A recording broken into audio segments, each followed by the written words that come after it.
tal? Buenas noches, estamos en Contralínea, periodismo de investigación a través de netchannel.tv.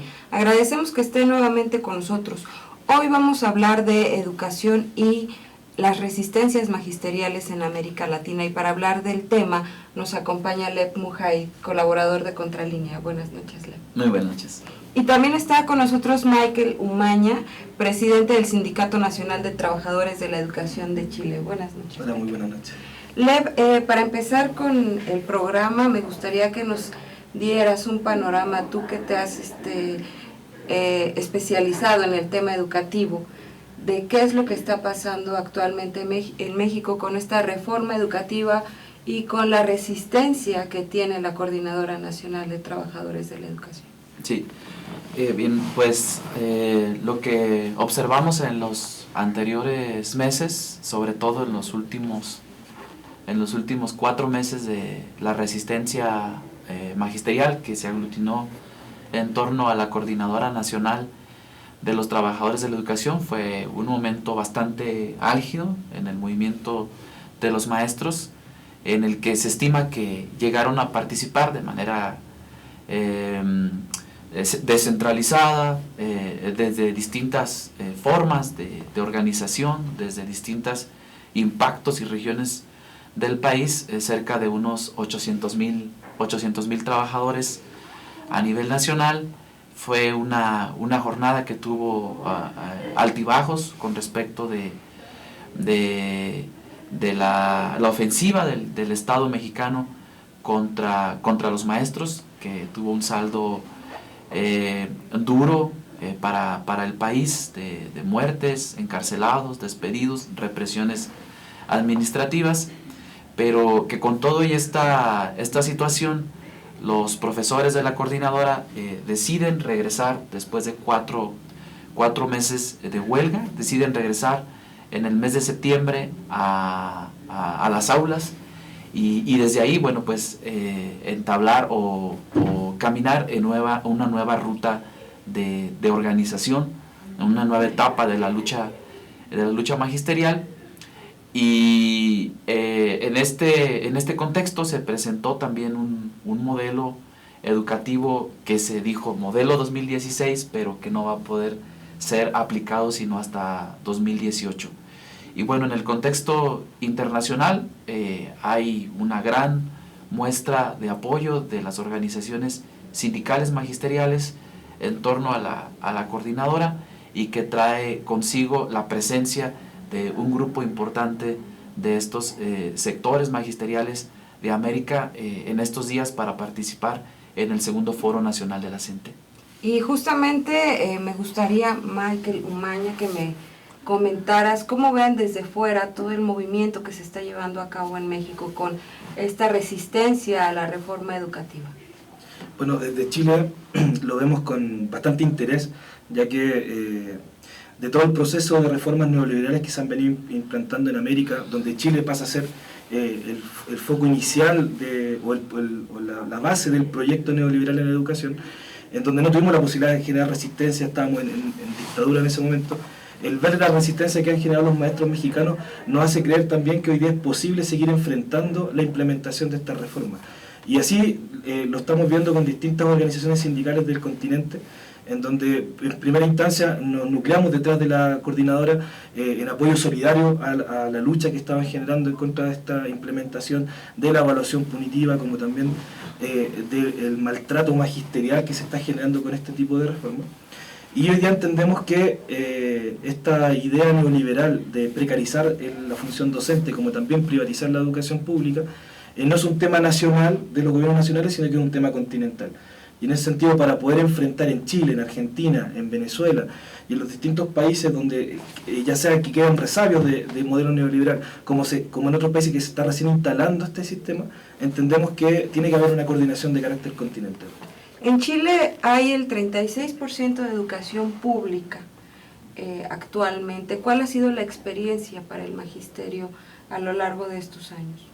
Nosotros podemos hablar de una derrota de más de 40 años. La privatización de la educación pública comienza en dictadura, donde se crea además de la clásica escuela privada que se conoce en todo el mundo, que no es más de un 7%, que es la educación privada para las élites.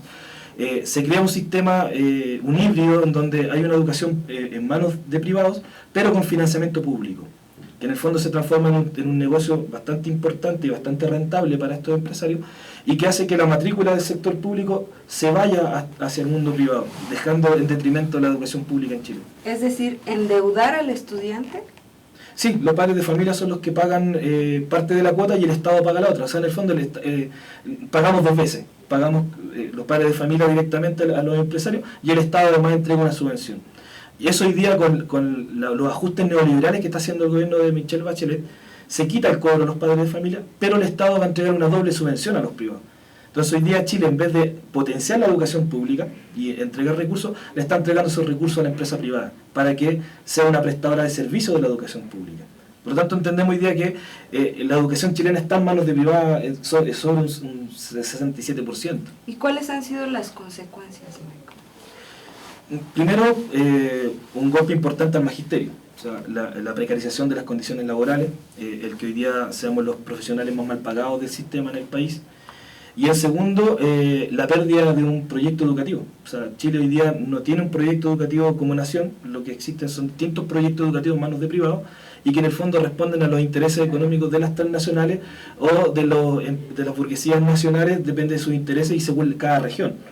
Principalmente esto para producir mano de obra barata y ojalá bien calificada en algunos sectores para los procesos de extractivismo de materias primas para la exportación. Esa ha sido como la lógica y por lo tanto hoy día nos lleva a que el currículum nacional empieza a perder todo sentido en la idea de crear un ciudadano crítico, un ciudadano que aporte a la sociedad, y lo que se está creando son técnicos para poder funcionar en las grandes empresas. De este modelo de educación que actualmente existe y que se intenta implantar en México, ¿cuáles serían como las características más relevantes? Hablábamos un poco de quitar o de que ya se han quitado algunas materias como la filosofía, la lógica.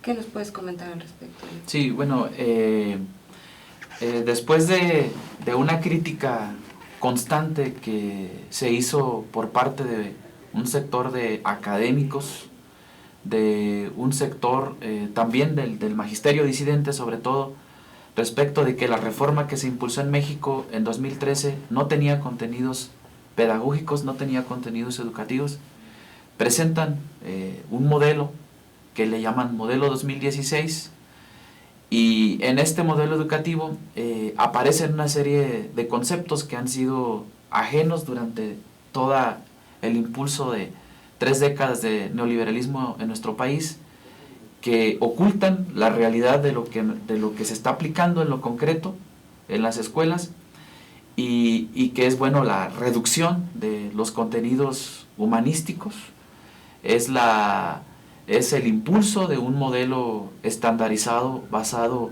en competencias laborales que se exigen desde el mundo empresarial, desde las grandes corporaciones económicas a nivel mundial, y que ha reducido también la formación integral de los alumnos mexicanos solamente a unas cuantas habilidades que puedan desempeñarse dentro del mercado laboral, pero les niegan la posibilidad de un desarrollo más completo, digamos, más holístico, se dice en los términos de la pedagogía. Pero en el terreno de la privatización hemos avanzado hacia formas más sofisticadas que incluso se están experimentando en nuestro país, que apuntan hacia lo que se va a mostrar o lo que va a caminar en toda América Latina a partir de lo que se llamaron los certificados de infraestructura educativa nacional, que son como especie de bonos buitre que extraen las entrañas de los sistemas, de los presupuestos en el país, y que los canalizan hacia los sectores privados, y que ponen en riesgo también la pertenencia de de las escuelas o de los edificios escolares que son ahora del sistema público, son del Estado, pero que las ponen en riesgo porque están hipotecando las escuelas, las están comprometiendo con el pago de intereses.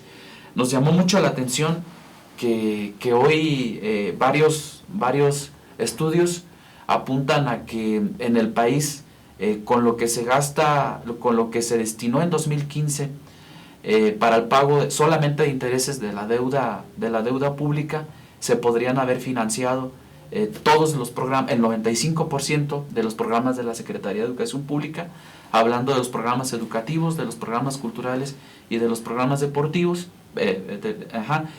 y que en este contexto de endeudamiento se manifieste por parte del gobierno federal que una salida a mejorar la infraestructura de las escuelas sea otra vez los bonos de infraestructura que generan endeudamiento para el país.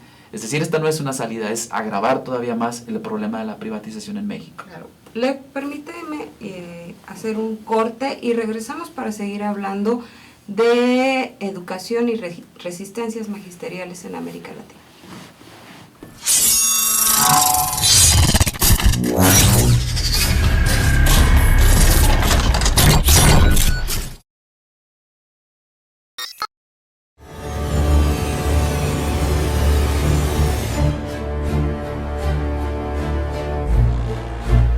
Gracias por seguir con nosotros en Contralínea, periodismo de investigación a través de netchannel.tv. Agradecemos sus comentarios a info@contralinea.com.mx y estamos hablando de educación y resistencias magisteriales en América Latina con Lev Mujaid, articulista de Contralínea, y Michael Umaña, que es presidente del Sindicato Nacional de Trabajadores de la Educación en Chile. A finales de septiembre se llevó a cabo el segundo Foro Nacional de Educación, LEP. Esto organizado por la Coordinadora Nacional de Trabajadores de la Educación. Me gustaría que nos platicaras un poquito de cuál fue la experiencia en este foro y hacia dónde van como maestros en este intento de reforma educativa. Sí, en el foro convocado por la CENTE en los días pasados, tenía como punto nodal discutir las experiencias educativas que existen contrahegemónicas, alternativas a la reforma educativa neoliberal que se están impulsando desde las diferentes secciones que aglutinan a la CENTE a nivel nacional. Hay una tradición de varias décadas en sectores muy focalizados como Michoacán y Oaxaca, que han construido un proyecto emancipatorio de educación, pero que no son las únicas experiencias que hay, ¿no? En Chiapas, en Guerrero, en Durango, en Sonora, en Zacatecas, en Morelos, hay nuevas experiencias que están emergiendo como alternativa a una formación crítica, a una formación que apuntale como el centro del modelo educativo el buen vivir al ser humano y no las necesidades del mercado y de la globalización económica. Y lo que se apuntala ahí en el Foro Nacional es trabajar en una ruta pedagógica que genere resistencia y genere disputa por el proyecto cultural, por el proyecto educativo, desde las propias escuelas, que genere también la posibilidad de reconstruir el tejido social con los padres de familia, de poder también crear procesos de organización social, procesos de emancipación desde los espacios comunitarios. Lo que dice es que lo que nos mostró este foro es que no hay un apaciguamiento, no hay una derrota de la coordinadora después de haber regresado a clases. Lo que hay más bien es una nueva etapa de lucha magisterial en el terreno de la disputa cultural y pedagógica de las escuelas. Entonces creo que esto es uno de los puntos centrales que nosotros pudimos observar dentro del foro.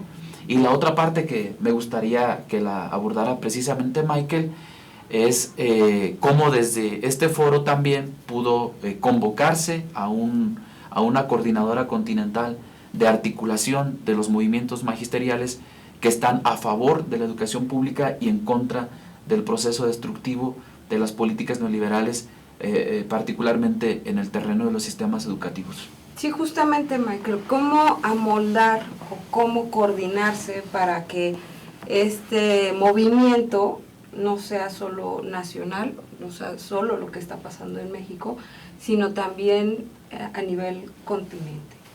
Sí, mira, en primer lugar hay un diagnóstico común en el que estamos coincidiendo con las distintas organizaciones, de que el modelo neoliberal no solamente ha impactado en la desaparición de la escuela pública y en el tema de la infraestructura, sino que también hay un proyecto común de los distintos gobiernos que han asumido este proyecto neoliberal continental, en donde apuestan a generar un currículum que es colonizante, que apuesta a la mano de obra barata pero bien calificada, y en el fondo apuesta a la desaparición del currículum que conocíamos como clásico, el currículum que desarrollaba la integralidad del ser humano, por un currículum que resuelva las necesidades económicas de cada uno de las burguesías nacionales y de las transnacionales. En ese diagnóstico común entendemos que la única forma de poder hacer resistencia es trabajar un currículum de carácter continental, un currículum que integre los saberes de los pueblos originarios, que integre los saberes de las distintas mixturas que tenemos en cada uno de nuestros países, sobre todo considerando las migraciones, por ejemplo. Entonces entendemos que ya no puede haber un currículum nacional en cada uno de los países, porque ya las migraciones han roto esos esquemas nacionales, que tenemos que recoger los saberes más propios de nuestra tierra y empezar a generar esa unidad que nos apunte a mirar el continente con otros ojos, con los ojos de nuestros propios pueblos. Y en ese sentido, la idea que se propone de la Coordinadora Continental por la Defensa de la Educación Pública y en contra del neoliberalismo educativo, tiene ese rol, ese doble rol, de defender la educación pública como una estructura necesaria, y evitando la privatización, por supuesto, y el desarrollo coordinado y organizado de un modelo educativo que realmente represente los intereses y las necesidades de nuestros pueblos. Se ha dicho que uno de los modelos óptimos de educación pública en todo el mundo es Finlandia. ¿Ustedes qué observaciones tienen respecto a este modelo? Hace poquito veía un documental del cineasta Michael Moore en donde nos presentaba todas las características que tiene el modelo de educación finlandés que no vemos en los países de América Latina. Bueno, en el caso de Chile, primero mencionar que todos los proyectos educativos que han funcionado en nuestro país desde el inicio de la educación pública han sido proyectos traídos de otros países, y lamentablemente en muchos casos incluso proyectos fracasados que han sido comprados e implementados de mala manera. Por lo tanto, independiente de que Finlandia hoy día pueda tener muy buenos resultados, nosotros creemos que los proyectos educativos no pueden ser traídos de lugares distintos a la realidad nuestra. Ahora, sí es interesante ver cómo los gobiernos de distintos países, en el caso de Chile, mandaron una delegación de diputados y intelectuales y gente del Ministerio de Educación a Finlandia a conocer el modelo educativo, pero aún así hacen todo lo contrario a lo que se está desarrollando en Finlandia. Por ejemplo, Chile es uno de los países que tiene la mayor cantidad de carga horaria estudiantil y docente dentro de los establecimientos educacionales. Todo lo contrario a lo que hace Finlandia, que ha reducido las horas de trabajo dentro de la escuela, apostando a la efectividad del momento educativo más que a la cantidad. En Chile hoy día recién están presentando un proyecto para alargar la jornada escolar, ya que están entendiendo las escuelas como guardería y no como centro educativo. Y por otro lado, también todo lo contrario que está haciendo Finlandia, con respecto al currículum están desapareciendo asignaturas tan importantes como filosofía. Quieren fusionar, por ejemplo, en Chile la asignatura de historia, química, física y biología en una sola asignatura que se llame ciencia. O sea, en el fondo lo que apuestan a este sorfeo de la ciencia, de tener conocimientos no relevantes, sino que solamente pequeñas miradas. No profundizar. Eso es lo que apunta el neoliberalismo, o sea, de que manejemos información, pero solamente a modo de titulares, a modo de ciertas ideas generales, pero no profundizar. Y entendemos que las ciencias, como la filosofía, son elementos fundamentales para el desarrollo del ser humano. Y Finlandia lo potencia, Chile lo elimina. Entonces, en el fondo, mandar una delegación a Finlandia a conocer el modelo educativo y hacer todo lo contrario no tiene mucho sentido, más que elementos mediáticos que puedan ser utilizados por los gobiernos. como término con respecto a esta idea, Finlandia tiene un presupuesto educacional enorme. Los docentes finlandeses son de los mejores pagados del mundo, y en el caso de Chile somos de los más mal pagados en el mundo, y el presupuesto público es uno de los más bajos del continente. Y es importante destacar que Finlandia, o el modelo finlandés, es el Estado quien provee de educación a todo individuo que forma parte de este país, ¿no, Lev? Sí, es importante destacar que justamente en Finlandia la educación es pública prácticamente en su totalidad, que apuestan al desarrollo de la vida, de la felicidad de los niños, y los hostigamientos a partir de las pruebas estandarizadas constantes desaparecieron de Finlandia, cosa que aquí aparece como una panacea, como el objetivo central de todo el proyecto, el modelo educativo mexicano, alcanzar los niveles altos partiendo de las pruebas estandarizadas. Entonces esto se eliminó prácticamente del sistema educativo finlandés. Aquí se nos ha estado insistiendo en el calendario de 200 días, porque hay la falsa idea de que mientras más tiempo estén los niños y los alumnos en la escuela, las escuelas son mejores. En el sistema finlandés se demuestra lo contrario.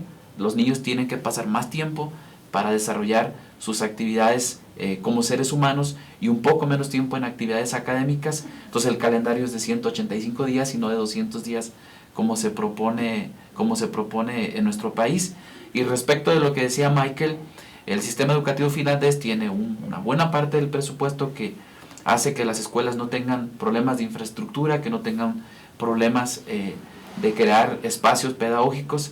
Y vemos cómo ahora en lo que se presentó para el presupuesto educativo de 2017 hubo un recorte enorme de cerca de 30,000 millones de pesos, que obviamente se va a ver reflejado en las carencias en el próximo ciclo escolar, y que obviamente también se va a ver reflejado en el salario de los docentes, y se va a ver reflejado en el recorte cada vez mayor del personal que atienda las necesidades integrales de los alumnos mexicanos. Tengo entendido que la ONU ha recomendado que el Estado invierta el 9% del PIB al sector educativo, y bueno, en México vemos que este porcentaje es mínimo. Vamos a hacer un corte y regresamos para seguir hablando de educación y resistencias magisteriales en América Latina.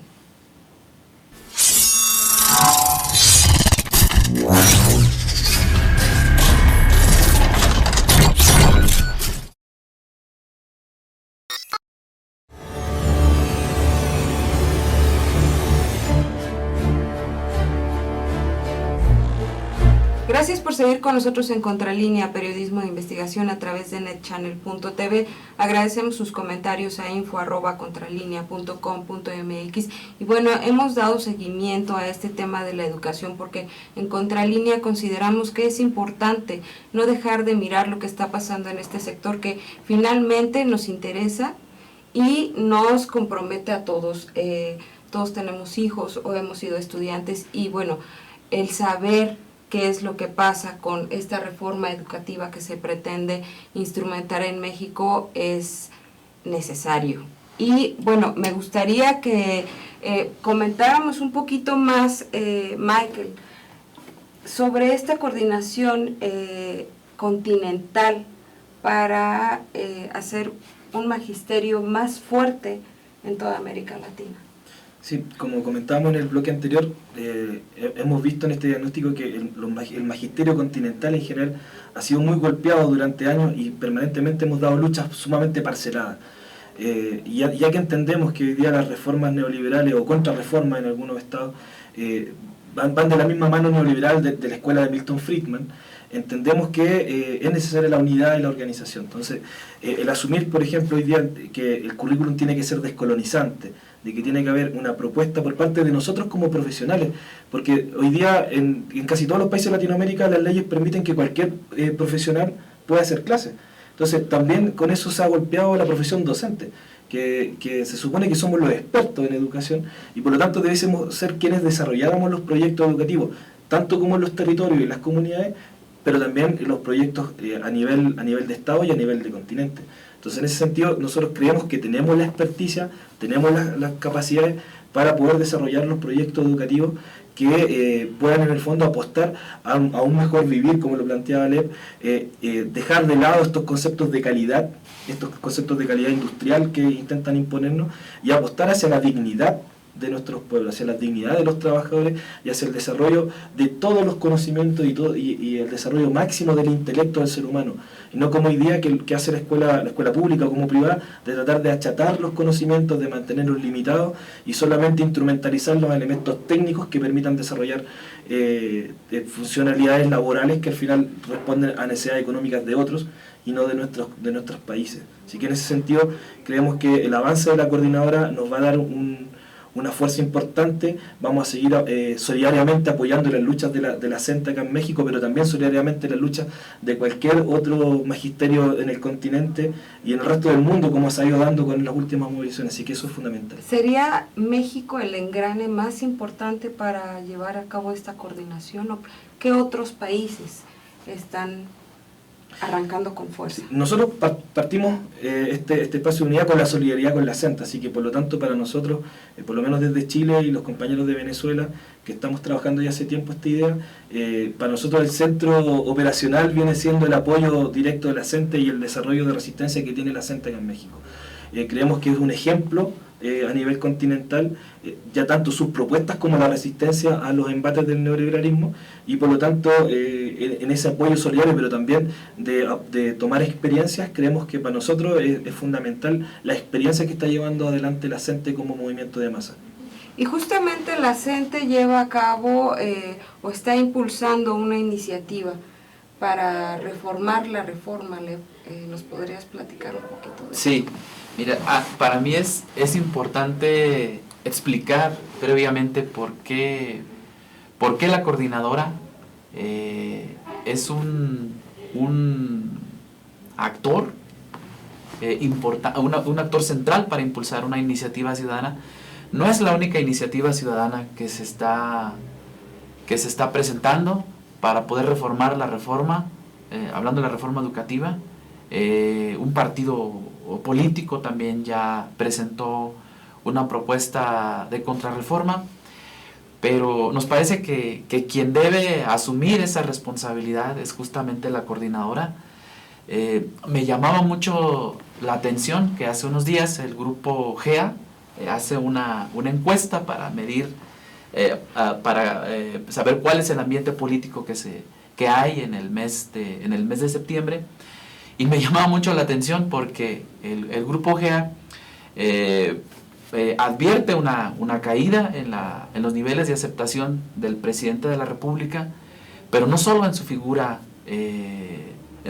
política como gobernante, sino que también en algunas de las reformas, particularmente la reforma educativa, tiene niveles de aceptación muy bajos, niveles de rechazo muy altos. Pero todavía me llamaba mucho más la atención por lo que se percibía anteriormente en las movilizaciones de la coordinadora, que la CENTE tiene un nivel de aceptación alto, por encima incluso del presidente de la República, por encima incluso de los propios partidos políticos.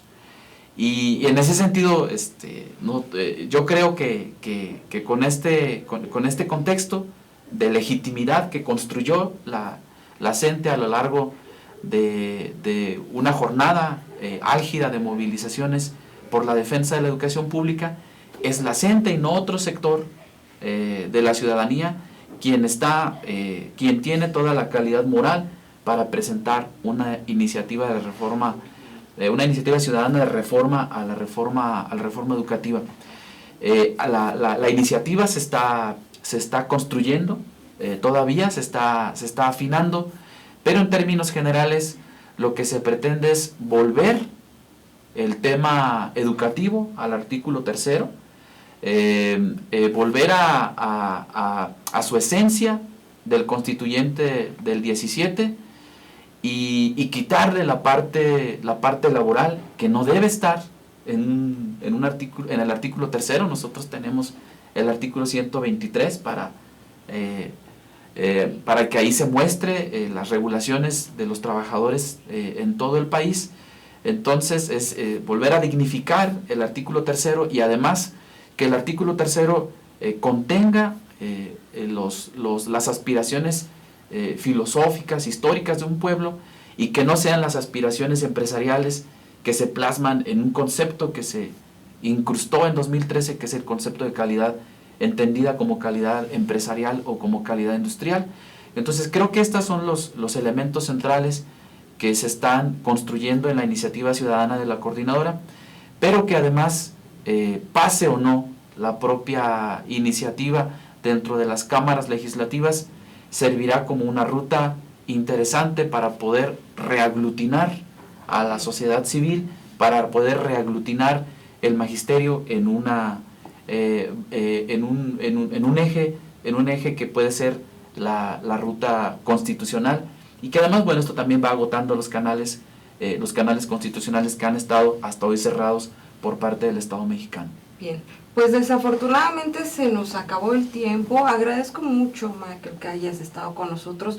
Un último comentario. Muchas gracias a usted por la invitación y el llamado a todo el pueblo latinoamericano hoy día de confiar en sus maestros, de apoyar a sus maestros en las distintas luchas magisteriales, porque es sumamente importante que recuperemos la educación, defendamos la educación pública como una estructura necesaria para nuestros países, pero también que recuperemos el currículum como una herramienta necesaria de dignidad para nuestros pueblos. Muchas gracias por haber estado con nosotros. Gracias a ustedes. Lev, un último comentario. Bueno, me gustaría a mí enfatizar que pese a que los medios de comunicación oficiales, aliados al poder, han difundido una idea victoriosa del gobierno mexicano hacia la coordinadora, a mí me parece que la coordinadora hoy salió bien librada después de su huelga magisterial, que lo que sigue para el sector magisterial es una etapa reorganizativa, que si bien hubo elementos como la suspensión provisional de la evaluación para que ya no fuera obligatoria sino voluntaria, no debe haber confianza de parte de los maestros. Estas maneras en cómo se va deteniendo la reforma siguen dependiendo de la capacidad de movilización de la propia CENTE y no de la voluntad del gobierno federal. Gracias por habernos acompañado, Lev, y gracias por habernos acompañado a usted también, que se puso como cada 8 días en Contralínea Televisión. Nos vemos el próximo martes a las 8 de la noche. Hasta luego.